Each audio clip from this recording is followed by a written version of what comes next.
에서는 오늘장 공략주와 내일 증시에 대해서 미리 전망을 해보겠습니다. 먼저 스타의 친구를 소개합니다부터 2부 시작합니다.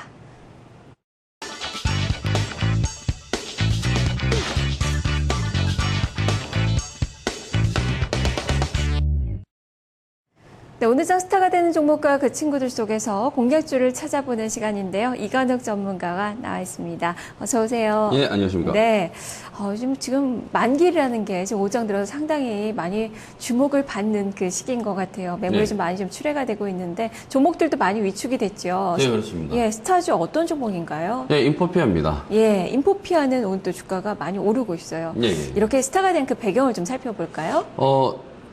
일단 그 인포피아 같은 경우에는 최근에 이제 노인복지 주로 분류가 되고 있죠. 어떻게 보면 테마라고 봐야 되겠죠. 예. 네, 테마로 주목받고 있는데 정책 관련주입니다. 최근에 혈당 측정기라든지 그다음에 측정 센서 매출이 증가를 하고 있고요. 그다음에 자동약 보장 시스템 등이 판매가 증가를 하고 있습니다. 그러면서 이제 비용 부담이 이제 다소 이제 조금 문제점이 되는 게 비용 부담 확대로 인해 가지고 수익성이 이제 조금 하락이 되고 있거든요. 이 부분이 이제 인건비라든지, 그 다음에 대선삼각비 등 판관비 때문에 이렇게 비용 부담이 조금 확대된 거거든요.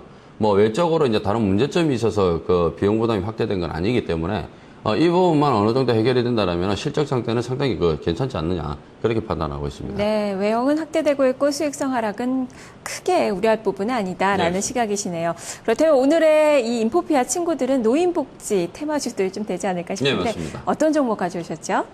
네, 이들 친구들을 보시게 되면 먼저 바이오스페이스를 볼 수가 있을 것 같습니다. 네. 네, 두 번째로는요. 자, 인피니트 헬스케어고요. 그 다음에 세 번째는 비트컴퓨터입니다. 네, 먼저 바이오 스페이스부터 좀 이야기 들어보죠.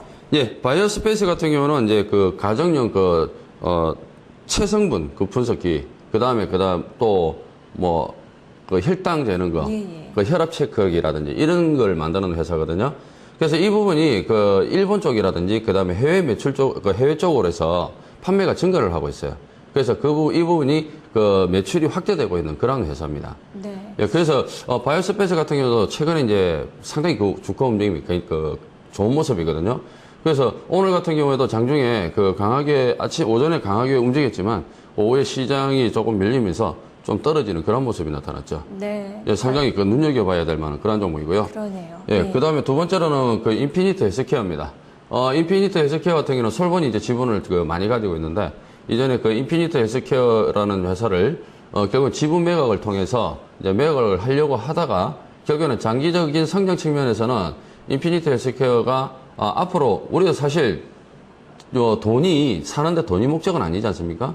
이제 돈은 부수적인 거고, 그리고 최근에는 이제 오래 살려고 많이들 하잖아요. 그러다 보니까 건강 쪽에 신경을 안 쓸 수가 없거든요. 그래서 장기적인 측면에 봤을 때 솔본에서는 인피니트 헬스케어라는 회사가 성장성이 먼하다라고 생각을 해서 매각을 안 하겠다라고 자체적으로 운영을 하겠다라고 이제 방향성을 바꿔버렸죠. 그러면서 최근에 이제 최근에 중동 정부의 중동 정부 병원에 첫 진출을 했습니다. 예. 그러면서 아랍에미리트 정부 병원에 제품을 공급을 하고 있는 그런 상태입니다. 예, 이런 모멘텀도 받을 수 있는 종목이고 세 번째 종목 비트컴퓨터는 대선 테마주로 많이 좀 부각이 되고 있는 종목이에요. 어떻게 보면 비트컴퓨터 같은 경우는 많은 분들이 이제 박근혜 테마주로 분류가 되고 있지 않느냐, 그렇게 많이 말씀을 하시죠. 근데 이제 비트컴퓨터 같은 경우에는 결국 의료 쪽에 속하거든요. 어떻게 보면 박근혜 테마기도 하지만 정책 관련주 쪽에도 포함이 되어야 되는데 박근혜 테마 쪽으로 많이 움직이고 있는 그런 주식이죠. 네. 일단 비트컴퓨터 같은 경우는 KT하고 임산부 관리 프로그램을 갖다가 진행을 하고 있습니다. 이 KT가 연세대 의료원 쪽에 후헬스케어를 갖다가 설립을 했거든요.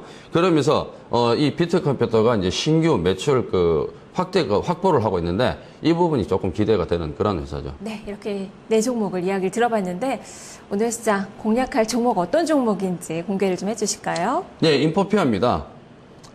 지금 인포피아 같은 경우 대부분 이제 앞서서도 말씀을 드렸지만 일단 지금 혈당 측정기라든지 그 다음에 혈당 측정기뿐만이 아니라 그 다음에 측정 센서 이런 부분이 매출이 안정적으로 증가를 하고 있기 때문에 상당히 이제 주목이 되는 그런 회사라고 볼 수가 있겠고요. 그 다음에 이제, 계속적으로 외형 성장이 되고 있고, 그 다음에 이 부분만 조금 제외를 한다면은 수익성도 안정적이고, 네. 그 다음에 매출도 확대될 수 있는 그런 회사거든요. 그래서 지금 최근에 이제, 뉴스를 본다라면 이제 공급 계약이 체결이 됐다라는 예. 그런 뉴스를 볼 수가 있었습니다. 그래서 이런 부분들을 조금 참고를 해 보시고요. 예, 이런 부분이 주가로 예. 반영이 되고 있죠. 오늘 거래가 아주 많이 실리고 있어요. 네, 그렇습니다. 지금 이제 거래량이 많이 터지고 있는데, 이틀 전이죠. 이틀 전에도 상당히 주가가, 대부분 노인복지 테마가 움직이면서 주가가 많이 상승했었는데, 오늘까지는 좋은 흐름을 보여주고 있는 그런 모습입니다.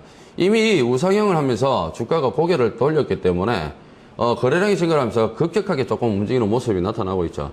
그러니까 지금 여러분들께서 만약에 따라잡는다라면, 사실 주가가 조정을 받을 때, 심적으로 좀 고통을 받을 수가 있거든요. 이런 종목군들은 등락이 있기 때문에. 눌림목시에 예, 매수를 그렇죠. 해라. 눌림목에서 매수를 해야 되겠죠. 그래서 이 종목의 매수가는 16,000원 정도로 잡아드리도록 하겠습니다. 16,000원 정도면은 충분히 여러분들께서 매매를 할 수 있는 그런 구간이지 않겠나 싶고요. 그 다음에 16,000원 정도 매수를 하신다면은 결국 이 11선이라든지 11선 가격대가 지금 한 15,400원 정도 되는데요. 지금 11선 가격대 정도가 아마 여러분들 손절 라인, 즉 15,600원입니다. 15,600원 정도가 여러분들께서 손절 라인을 잡으시면 될 것 같거든요. 그러니까 손절을 조금 짧게 잡으시고요. 네, 위쪽으로는 얼마나 볼까요? 예, 위쪽으로는 지금 열려있죠. 위쪽으로 열려있기 때문에 갈 수 있는 자리가 한 18,000원까지는 갈 수가 있어요. 그렇기 때문에 충분히 눌림목을 이용해서 16,000원에서 매매를 하되, 만약에 15,600원을 이탈을 한다면 손절을 하시고, 손절을 한 다음에, 여기서는 이탈되면 손절을 한 다음에 밑에 선에서 여기서 다시 잡아야 됩니다. 그렇죠. 말씀이시군요. 여기서 다시 잡아야 되기 때문에 항상 중요한 거는 지금 시장에서는 갖고 있는다고 해서 답이 있는 게 아니라 네. 아니다 싶으면 빨리 정리하고 밑에서 다시 사서 알겠습니다. 수익률 극대화시키는 게 좋습니다. 목표가 좀 예, 목표가는 가격으로 18,000원입니다. 알겠습니다. 오늘 말씀 잘 들었습니다. 예, 감사합니다. 네. 스타일 친구를 소개합니다. 오늘장 관심주는 인포피아입니다. 이 종목은 목표 주가 19,000원, 18,000원으로 제시가 됐고요. 손절 가격 15,600원도 기억해 두시면 좋겠습니다. 이관우 전문가와 함께했습니다.